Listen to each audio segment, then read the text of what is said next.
Bismillah, walhamdulillah, wassalatu wassalamu ala rasulillah wa ala alihi wa ashabihi wa mawalah wa ba'd. Kita akan melebarkan pembahasan. Nabi Nuh alaihi salatu wassalam mengatakan, "Fama sa'altukum min ajrin in ajriya illa 'ala Allah." Aku tidak meminta kepada kalian upahku ada pada Allah Azza wa Jalla. Ada pertanyaan, orang berdakwah boleh minta upah apa enggak? Nabi Nuh mengatakan, aku tidak meminta upah kepada kalian. Upahku dari Allah Azza wa Jalla. Apakah orang berdakwah mutlak tidak boleh minta upah? Ataukah boleh minta upah? Ada pembahasan yang panjang dengan menukil dalil-dalilnya, tetapi kita sampaikan ringkasnya. Dari hadis Ibnu Abbas radhiyallahu an, rombongan sahabat melewati suatu kampung. Mereka meminta agar diterima sebagai tamu, bisa bermalam istirahat gitu. Tapi kampung ini menolak, gak mau. Ya karena ditolak gimana lagi? Ya lanjut perjalanan. Begitu para sahabat radhiyallahu anhum ajma'in melanjutkan perjalanan, ternyata kepala kaum kampung ini disengat kala jengking. Maka rombongan musafir ini dipanggil-panggil. Kisanak, ada nggak di antara kalian yang bisa melakukan pengobatan? Pimpinan kami disengat. Maka dijawab, kalian menolak. Kami mau bertamu biar bisa istirahat, menolak. Sekarang minta tolong. Sekarang begini, kalau kami bisa melakukan pengobatan, kalian mau ngasih kami apa? Kemudian sepakat. Kemudian diruqyahlah pimpinan kaum tersebut dengan surat Al-Fatihah. Kemudian sembuh. Maka sesuai dengan perjanjian harus dikasih kambing. Kemudian mereka tidak mau memanfaatkan kambing ini hingga sampai di hadapan Nabi. Ketika sampai di hadapan Nabi baru menceritakan apa adanya. Lalu Nabi bersabda, sisakan dari bagian kambing itu untukku. Artinya Nabi membenarkan perbuatannya. Ini dalil bahwasanya meminta upah dari membacakan Al-Quran, ruqyah kan membacakan Al-Quran, itu boleh. Ini dalil yang pertama.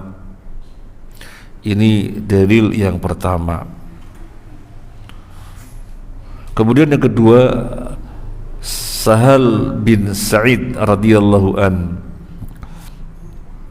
ada seorang wanita datang kepada Nabi sallallahu alaihi wasallam, dan wanita ini mengatakan, saya menghadiahkan diriku untukmu ya Rasulullah. Kemudian Nabi sallallahu alaihi wasallam tidak memiliki hajat untuk menerima dia sebagai istrinya. Kemudian ada seorang yang ada di situ, ya Rasulullah, nikahkan dia dengan aku saja.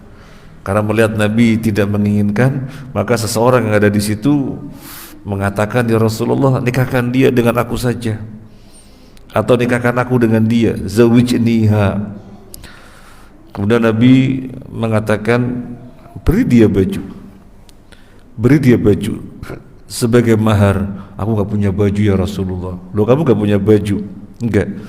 Terus kamu punya apa? Ayo kasih dia sebagai mahar, meskipun cincin dari besi. Enggak punya juga ya Rasulullah.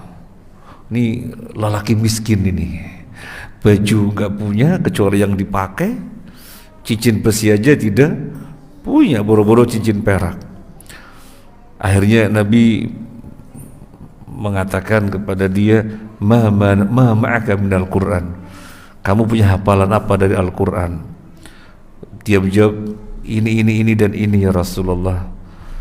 Baik, aku nikahkan kamu dengan dia dengan mahar Al-Quran yang ada pada kamu.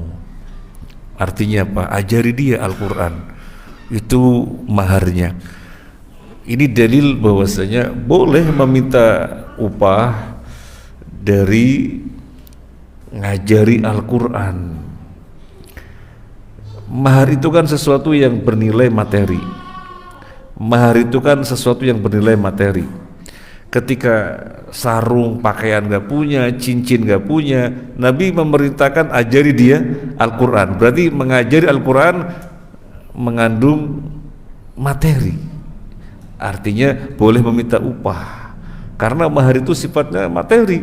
Ketika tidak ada, ajari dia Al-Quran, berarti ngajari Al-Quran boleh meminta materi. Ini dalil orang ngajari Al-Quran dan berdakwah itu juga menyampaikan mengajari Al-Quran, maka boleh minta upah. Boleh minta upah. Berarti sudah didapatkan upahnya di dunia. Iya. Nanti di akhirat nggak dapat dong.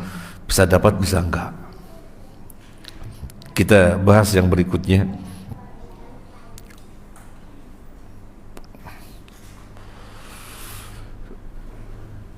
Dalam hadis Imam Muslim, ma min ghasiyatin tazu fi sabilillah fayusibuna al-ghanimah ila ta'ajjalu thulutsai ajrihim minal akhirah wa yabqa lahum ats-thuluts wa lam yusibu ghanimatan tamma lahum ajrahum. Orang yang berperang fi sabilillah kemudian mengincar ghanimah, berperang dan mengincar ghanimah, maka pahalanya telah disegerakan untuk dia 2/3-nya. Wa yabqa lahum ats-thuluts, tinggal 1/3-nya lagi nanti di akhirat. Tapi kalau dia tidak ngincar ghanimah, 100% pahalanya nanti disempurnakan di akhirat. Kalau dia ngincar ghanimah, maka disegerakan dulu di dunia 2/3-nya. Ini yang menunjukkan orang berdakwah, orang berjuang, di mana di situ ada harta yang dibidik, dia menginginkannya, maka bisa jadi itu sudah disegerakan di dunia, di akhirat dia tidak mendapatkan apa-apa. Makanya Nabi Nuh sudah menginginkan sepenuhnya di akhirat. Nabi Nuh menginginkan sepenuhnya di akhirat. Fama sa'altukum min ajrin in ajriya illa 'ala Allah. Aku tidak meminta dari kalian upahku dari Allah Azza wa Jalla. Kemudian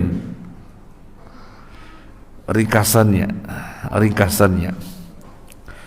ayyuk sada ulaika bitilkal ujur wal amwal al isti'anah biha ala ta'atillah wa yakunu qasdum al asli nashrul ilm wa raf'ul jahil anin nas wa raf'u rayatil islam fi kulli makan wa amma ma yasullu min naf'in dunyawi wa huwa tabi'un la aslun fa ulai lahum ajrun fil akhirah. Orang berdakwah, dia niat dan terus menguatkan niat untuk berbuat ketaatan kepada Allah. Banyak perkara yang umat perlu penjelasan, apalagi tentang akidah, karena itu prinsip pokok. Demikian juga masalah muamalah, perkara yang gamblang, kedzalimannya, keharamannya, tapi bagi mereka kabur, sehingga seorang dai terus berdakwah. Jadi itu niatnya, berbuat ketaatan, menyampaikan ilmu. Adapun yang dia dapatkan berupa uang yang didapatkan oleh umat, itu sesuatu yang ngikutin. Artinya bukan tujuan, sesuatu yang mengikutin. Maka semacam ini mendapatkan pahala di akhirat. Ya, mendapatkan pahala di akhirat, terlepas pahalanya utuh atau sudah berkurang, yang jelas mendapat pahala di akhirat. Yang kedua, ay yaqsuda ulaika binasri tilkal amal al-kitabiyah wal qiyam bil a'mal ad-da'wiyah wa ta'lim, ay yaqsudu bidzalika ma yataraddabu alayhi min naf'in dunyawi ibtida'an wa intiha'an fayaf'alu hadhil asya' min ajli al-mal fa ulai la thawaba lahum ala tilkal a'mal lanhum innama aradu biha ad-dunya. Yang kedua, orang yang berbuat dakwah, nulis buku, menyampaikan kajian, tetapi tujuan utamanya memang bekerja dengan cara ceramah, dengan cara nulis buku, dengan cara berdakwah itu. Jadi tujuannya untuk meraih mendapatkan duit. Dari startnya untuk meraih duit, mendapatkan duit. Maka semacam ini sudah dikasihkan semuanya di dunia, di akhiratnya tidak dapat apa-apa. Di akhirat tidak dapat apa-apa. Nah, ketika kita tahu tentang pembahasan ini, yang paling bagus bagaimana? Ini kita baca ringkasan saja. Nah, kalau kita baca semuanya panjang sekali, termasuk penjelasan Ibnu Taimiyah. Yang bagus bagaimana? Yang bagus, dai selalu menguatkan diri bahwa ini bentuk ketaatan, sebagaimana para nabi tidak pernah melihat perkara duniawi, terus berbuat. Kemudian umatnya peka. Ini dai bukan malaikat. Dia kemana-mana butuh bensin, apalagi punya keluarga, anak istri yang dia waktunya habis untuk menelaah kitab, habis untuk murojaah. Masa kemudian tidak ada andil di dalam kegiatan dakwahnya sehingga dia bisa tenang di dalam dakwahnya karena tidak dirisaukan dengan urusan kebutuhan duniawinya. Nah, jadi ini yang paling bagus. Jadi dalilnya ditempatkan pada tempat yang semestinya. Jangan sampai dai bilang, lu tahu apa enggak sih, gue kan bukan malaikat. Masa ente enggak peka? Jangan sampai dai yang bilang begitu. Atau sebaliknya, jangan sampai umatnya yang mengatakan, ente dai, sudah Nabi Nuh saja enggak meminta upah kok. Jadi dalil ditempatkan dengan tempat yang semestinya. Seperti antara tamu dan tuan rumah. Tamunya bilang, saya tamu ya, ente wajib memuliakan tamu, kalau enggak ada iman ente. Dan tuan rumahnya juga bilang, tuan rumah itu menjamunya hanya sehari, selebihnya biasa saja. Jangan nuntut yang macam-macam, meskipun kamu berhak dimuliakan. Sudah 3 hari, pergi, kamu cuma 3 hari saja. Nah, ini namanya menempatkan dalil secara tidak tepat. Ya, dalil tentang memuliakan tamu, biar yang membawakan siapa? Tuan rumah. Saya tuan rumah, saya harus memuliakan tamu. Kemudian tamu harus membawakan dalil tahu diri. Jadi jangan mentang-mentang tamu harus dihormati, karena yang tidak memuliakan tamu berarti tidak beriman. Jangan kemudian ente punya kewajiban hari yang pertama itu berbuat lebih. Ente biasa makannya pecel, ini saya tamu hari pertama ente berbuat lebih, jangan pecel, opor gitu ya. Jangan. Jadi mesti yang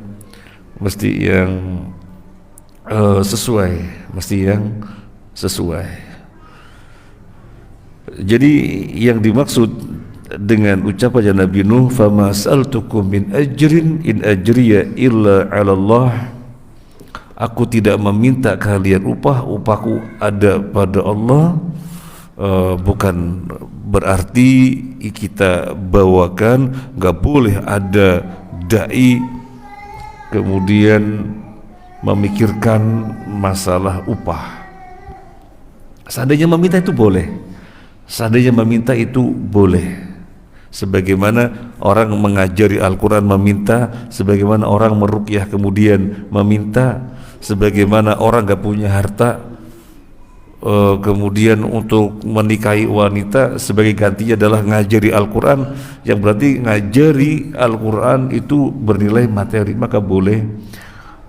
Tetapi seandainya tidak meminta, maka itu yang utama, dia hanya berharap kepada Allah, kemudian umatnya peka.